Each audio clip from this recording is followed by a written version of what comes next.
Welcome to all biology blogs with Anita. Today we will discuss about the previous year question answer that is related to the chapter genetics. Already हम genetics chapters के बारे में discuss कर चुके हैं. आज हम उसके प्रैक्टिस सेट के बारे में जो प्रीवियस ईयर पूछे गए हैं टीजीटी, पीजीटी, एनएलटी और नीट एग्जाम्स में उनके क्वेश्चन आंसर्स के बारे में प्रैक्टिस करेंगे. Let's start with the question number first. Linkage of gene was discovered by G. Mendel, that means Gregor John Mendel, Charles Darwin, T.H. Morgan, Thomas Hunt Morgan या W. Bateson. So the correct answer will be the T.H. Morgan. T.H. Morgan ने ही linkage के बारे में बताया था. इन्होंने जो experiment किया था वो किस में किया था? वो एक्सपेरिमेंट किया था इन्होंने ड्रोसोफिला में. क्लियर? लिंकेज क्या होता है? एक क्रोमोसोम है मान लो, ठीक है. क्रोमोसोम्स के अंदर एक से अगर कई जीन प्रेजेंट है तो इन जीन्स को हम क्या कहते हैं? इनको कहते हैं लिंक्ड जीन. और इनका जो इनहेरिटेंस होता है उसको हम कह देते हैं linkage. Clear? Now moving to the next question, that is question number 2. Tendency of 2 or more genes located on the same chromosome to remain together during inheritance is known. मतलब जो दो या दो से ज़्यादा जीन होने की टेंडेंसी किसमें? सेम क्रोमोसोम्स में. मान लो ये क्या है हमारा? ये क्रोमोसोम्स है, ठीक है. इसमें दो से अधिक जीन है. यहाँ पे मान लो ये ए है, ये बी है, ये सी जीन है, ठीक है. उनके इनहेरिटेंस को क्या कहते हैं हम? उनको इनहेरिटेंस को हम क्या कहेंगे? Linkage already. और इन जीन्स को क्या कहते हैं हम? लिंक्ड जीन कहते हैं. क्लियर? इनको कहते हैं हम लिंक्ड जीन्स और इनके इनहेरिटेंस को हम लिंकेज कहते हैं. क्लियर?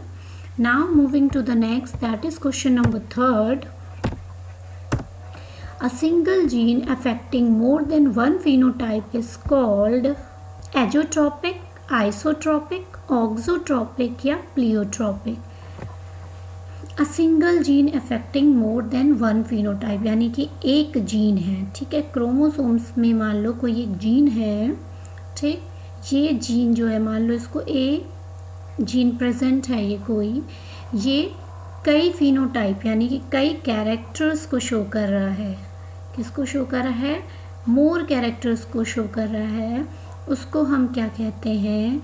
फिनोटिपिक को शो कर रहा है, उसको हम कहते हैं प्लियोट्रोपिक. जैसे कि एग्जाम्पल आपने पढ़ा था फिनाइल एलानिन का, ठीक.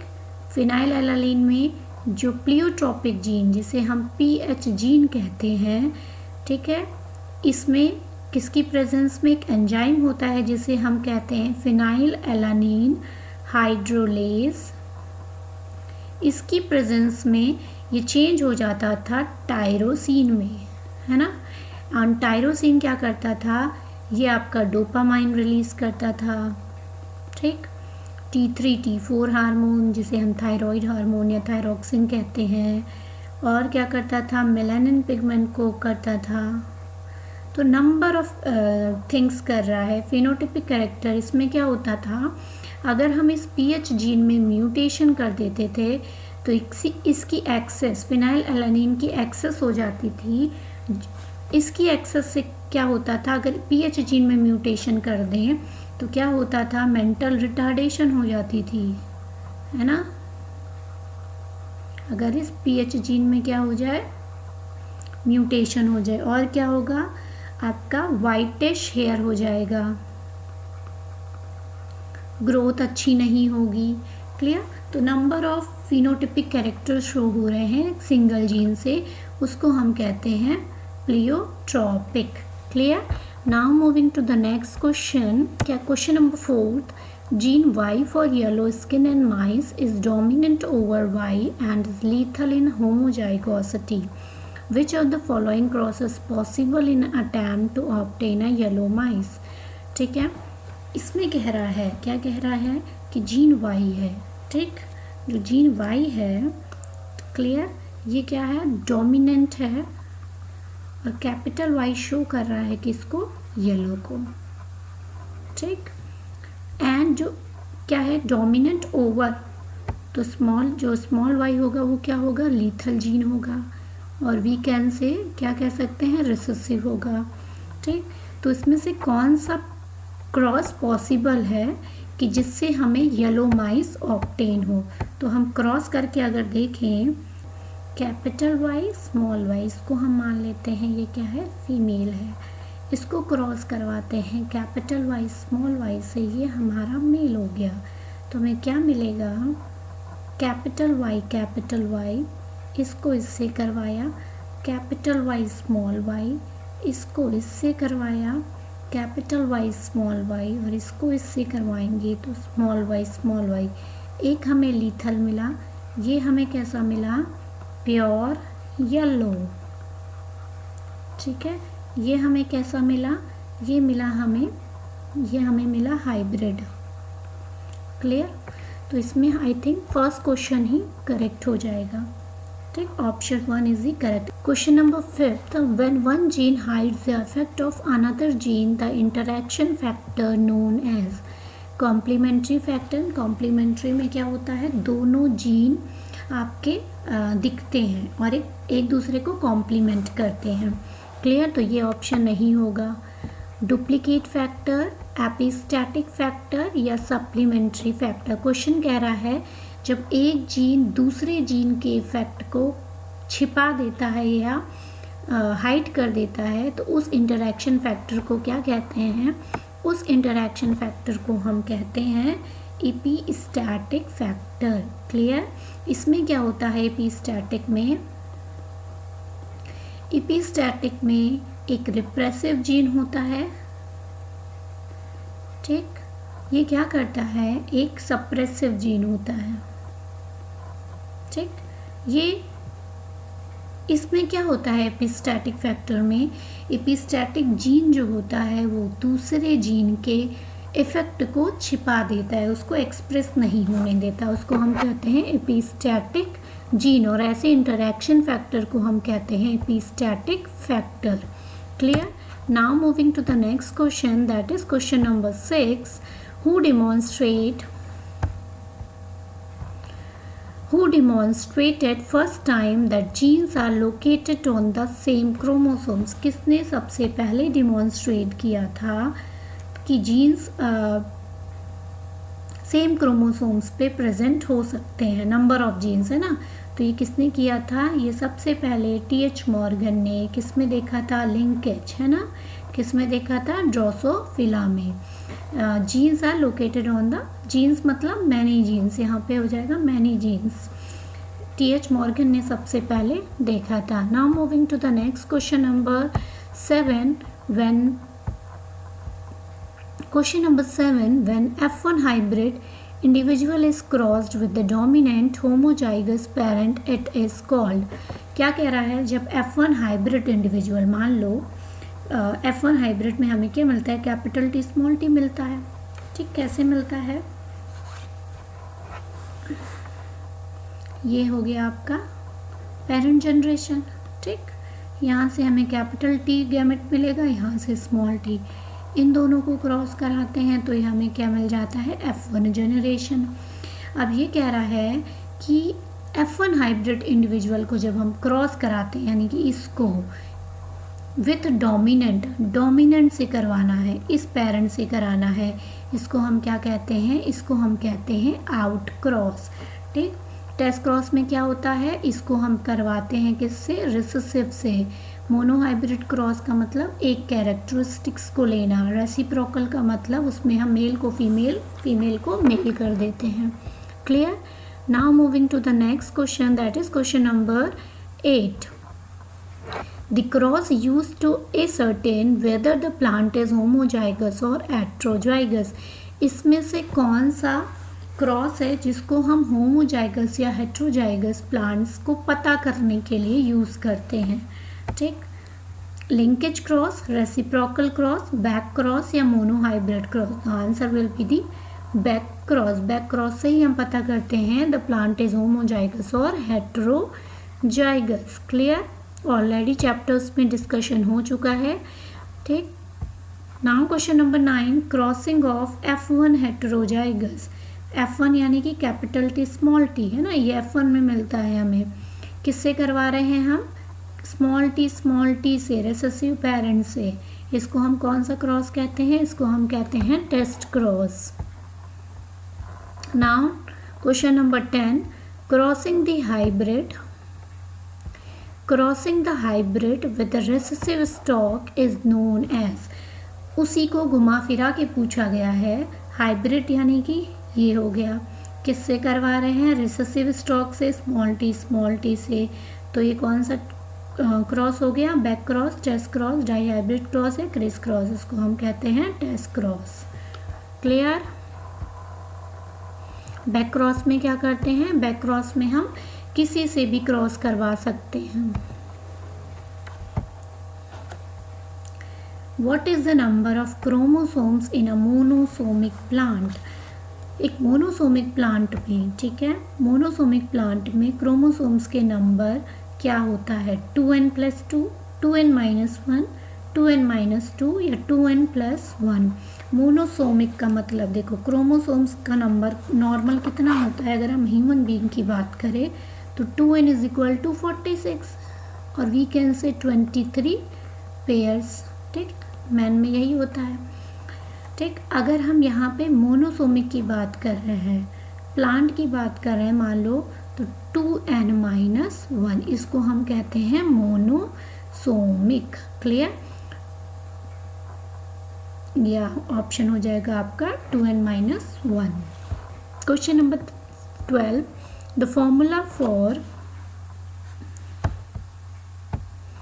Question number 12, the formula for triple monosomic is 2n-1 -1 2n+3 2n+1+1+1 2n-3। एक चीज़ याद रखना, मोनोसोमिक का मतलब क्या होता है?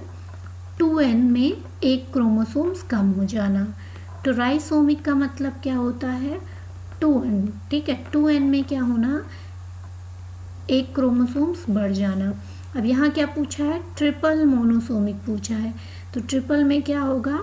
ट्रिपल का मतलब 3 बार एक का घटना। 2n-1 -1 ट्रिपल हो गया। -1 की कंडीशन कैसी होती है? मोनोसोमिक। तो ट्रिपल का हो जाएगा 2n-1 -1 now moving to the question number 13, the symbol 2n- denote, 2n- क्या डिनोट करता है? अभी मैंने बताया था, इसको हम कहते हैं ट्राइसोमी। 2n-1 को क्या कहते हैं? मोनोसोमी। क्लियर? तो यहाँ पे आंसर क्या हो जाएगा आपका? Trisomy. Now moving to the next, that is question number 14, a double monosomic is correctly represented. Monosomic को हमने रिप्रेजेंट किससे करते हैं? मोनोसोमिक का मतलब क्या होता है? 2n-1। यहाँ पे डबल बोल दिया है तो 2n-1 -1। तो ऑप्शन कौन सा करेक्ट होगा आपका? Option number D is correct. Now question number 15, that is The plant cell containing 2n+1 chromosomes are called। देखो उसी को घुमा फिरा के बार बार पूछा है। 2n-1 को क्या कहते हैं हम? ट्राइसोमिक। पॉलीसोमिक क्या होता है? 2n+n नंबर हो जाए तो उसको हम कहते हैं पॉलीसोमिक। बाइसोमिक आपका 2n ही होता है और मोनोसोमिक हो गया 2n-1। ठीक है, तो करेक्ट आंसर क्या होगा? Trisomy. Now question number 16, A disease caused by a autosomal recessive gene।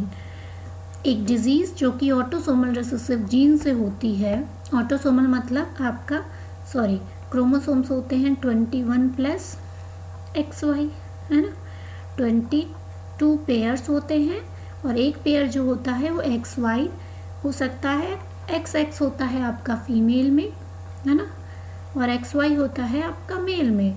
तो उसमें पूछा है जो ऑटोसोमल यानी कि इन 22 पेयर्स में जो रिसेसिव जीन होता है वो कौन सा होगा? Daltonism, colour blindness, night blindness या सिकल सेल एनीमिया। तो होता है sickle cell anaemia. Clear? Sickle cell anaemia एक ऑटोक्रोमोसोमल डिजीज़ होती है। ऑलरेडी हम सेक्स डिटर्मिनेशन जब पढ़ा था उसमें हमने डिस्कस कर लिया था जेनेटिक डिसऑर्डर में। प्लेलिस्ट बनाई गई है, उसमें जाके आप रिवाइज कर सकते हैं इन चैप्टर्स को। The chromosomes with centromere almost in the centre is called, क्या कहेंगे इसको? ये क्रोमोसोम है, सेंटर में है सेंट्रोमियर, इसको हम क्या कहते हैं? इसको हम एक्रोसेंट्रिक, टीलोसेंट्रिक या मेटासेंट्रिक, सब मेटासेंट्रिक, इसको हम कहते हैं मेटासेंट्रिक। टीलो मतलब होता है जब आपका एंड पे हो इस टाइप से, ठीक। एक्रोसेंट्रिक का मतलब क्या होता है? ये चीज़ प्रेजेंट ही ना हो। सब मेटासेंट्रिक में मतलब थोड़ा सा बिलो होता है, यहाँ पे टीलोमियर होगा, ठीक। तो करेक्ट आंसर हो जाएगा metacentric. Question number 18, V shaped chromosomes are metacentric, submetacentric, acrocentric. देखो वी शेप्ड किस में होता है? मान लो ये आपका मेटासेंट्रिक है ना? मेटासेंट्रिक में ही वी शेप्ड होता है। किस में होगा? जिसमें आपका ये सेंट्रोमियर मिडिल में होता है, मेटासेंट्रिक। सब मेटासेंट्रिक में क्या होता है? ऐसे होगा, ठीक। इसको हम जे शेप्ड भी कह सकते हैं। क्लियर? तो इसका करेक्ट ऑप्शन होगा आंसर होगा metacentric. Now moving to the question number 19, the 7 characters of Cardan P that Mendel considered were located. जो 7 कैरेक्टर्स उन्होंने चूज़ किए थे, कौन कौन से किए थे? प्लांट हाइट, ठीक है, flower colour, flower position, शीड colour,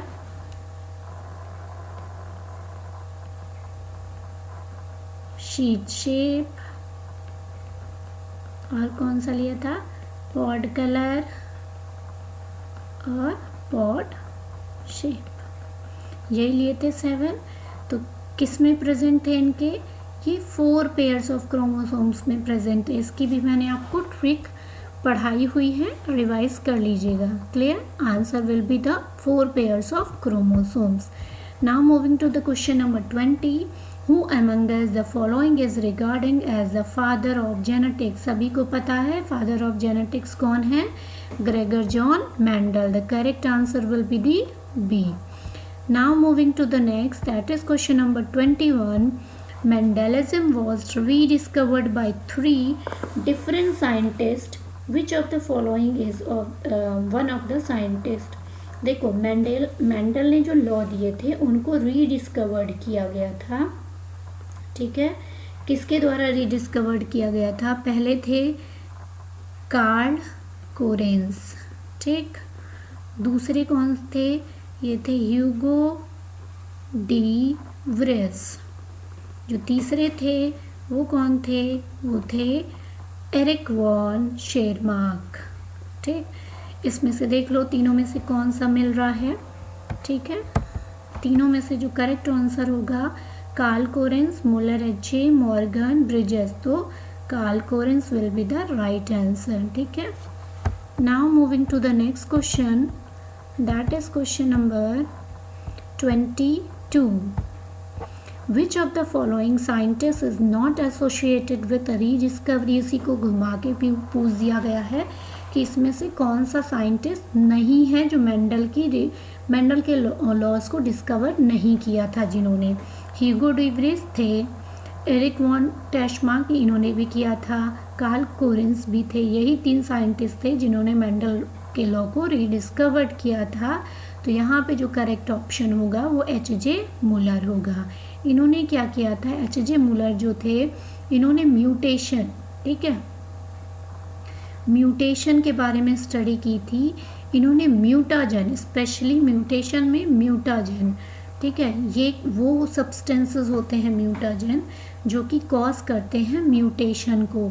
इन्होंने मेनली एक्सरेज में, ठीक, एक्सरे से म्यूटेशन को देखा था कि एक्सरे ऐसी होता है वो म्यूटेशन कॉज करता है। Clear?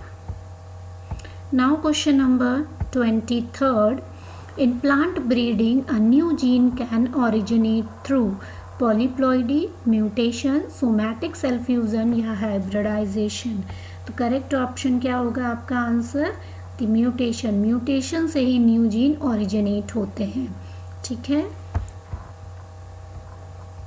Question number next, the question number 24 is the function of telomere. Telomere का फंक्शन क्या होता है? शॉर्टनिंग ऑफ क्रोमोसोम्स को प्रिवेंट करना. Prevent shortening of chromosomes.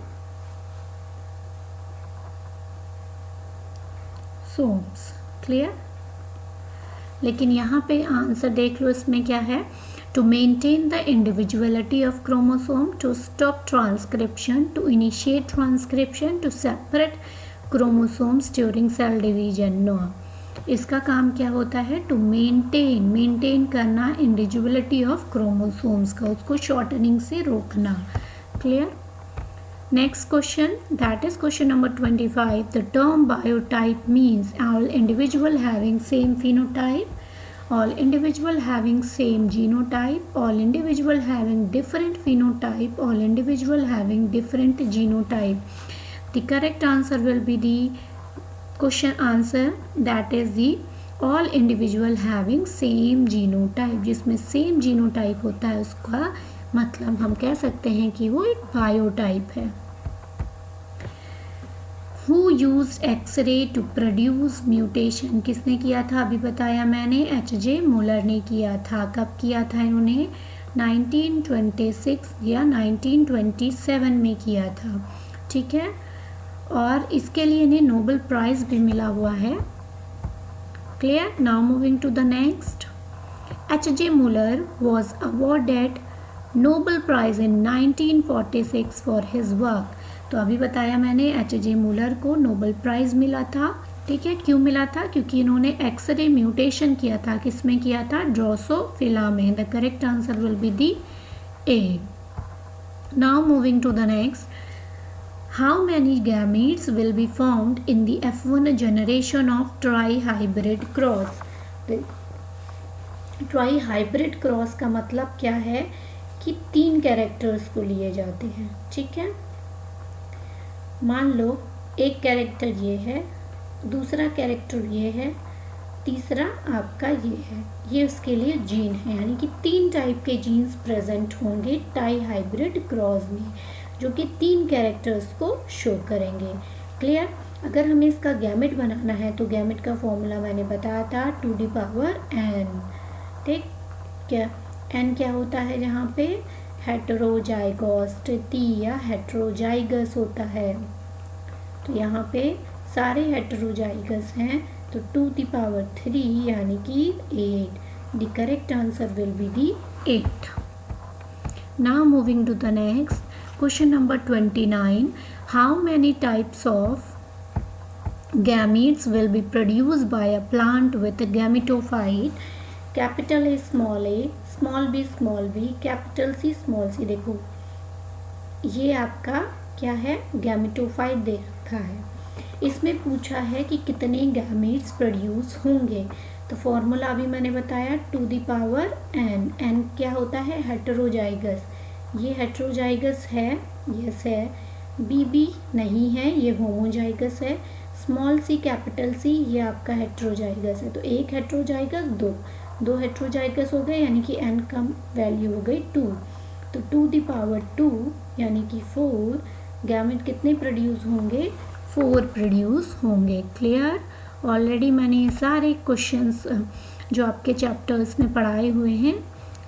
Unit of crossing over, unit of crossing over को हम क्या कहते हैं? रिकॉन कहते हैं. जीन्स की यूनिट होती है ये. क्लियर. सिस्टोन म्यूटोन और यूकॉन. म्यूटोन क्या करता है? म्यूटेशन करता है. सिस्टोन क्या करता है? ये आपका रिकॉम्बिनेंस में हेल्प करता है. ये सारे जीन्स की यूनिट है. सिस्टोन, ठीक है, म्यूटोन और Recon. First, whether 2 mutation are located in the functional unit or different functional unit confirmed by complementation test, test cross, back cross और रेसिप्रोकल क्रॉस। ठीक है, ये आंसर क्या हो जाएगा, कॉम्प्लीमेंटेशन टेस्ट। क्या होता है कॉम्प्लीमेंटेशन टेस्ट, जिसमें कि जैसे कि ड्रोसोफिला वाइट है, ठीक है, वाइट आई स्ट्रेन की ड्रोसोफिला, जिसमें कि एक जीन ही इस टाइप से प्रेजेंट है, ठीक, ऐसे जीन प्रेजेंट है। और आपका दूसरा इसी वाइट स्ट्रेन दूसरी है फीमेल की, ठीक है, ये मेल मान लो, एक फीमेल मान लो, इसका जो है ये जीन है, ठीक, ये एक आ लो, ठीक है। तो यहाँ पे जो हमें मिलेगा, क्या मिलेगा, ए बी बी। तो ये जो हमें मिलेगा ऑफ स्प्रिंग, ये क्या होगा, ये आपका जो ऑफ स्प्रिंग होगा ये आपका रेड आइड होगा, ठीक। देखो वाइट स्ट्रेन मेल है यहाँ पे, जिसका एक ए डोमिनेंट है और बी रिसेसिव है। यहाँ पे क्या है, ए रिसेसिव है और बी डोमिनेंट है।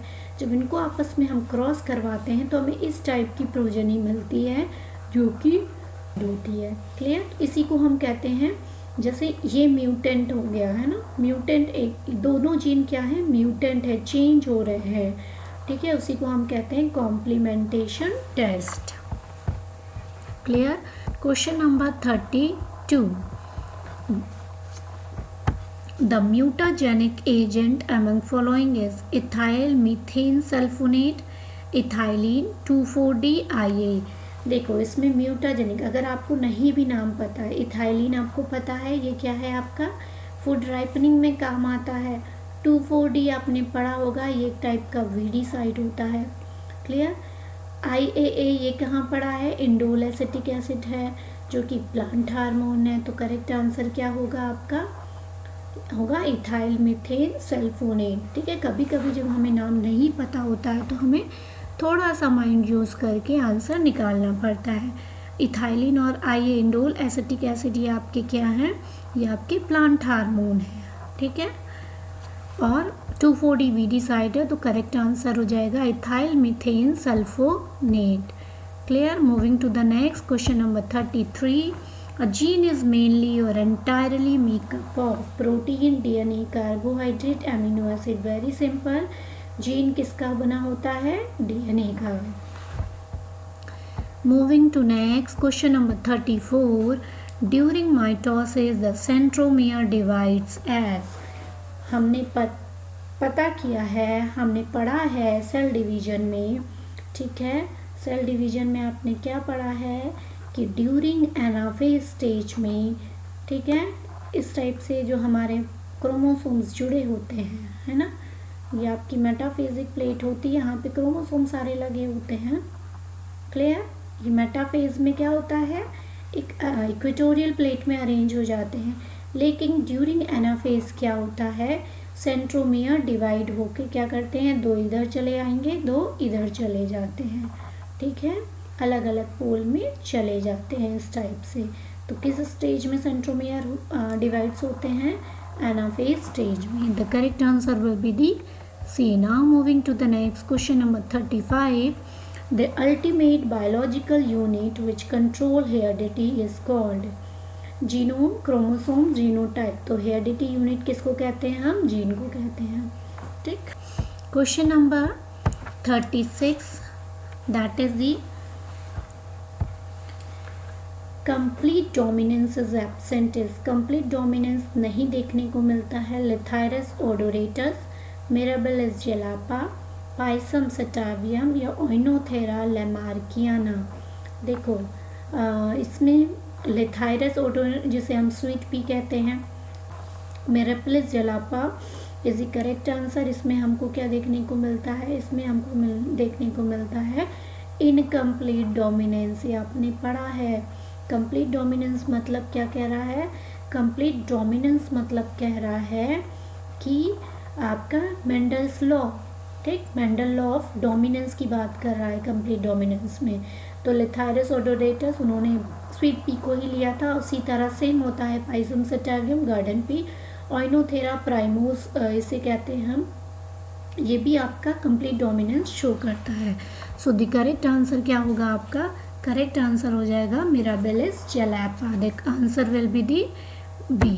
Clear? Now moving to the next question number 37. Destruction of nucleolus of a UV rays या अल्ट्रावायलेट रेज will. क्या होता है अल्ट्रावायलेट रेज?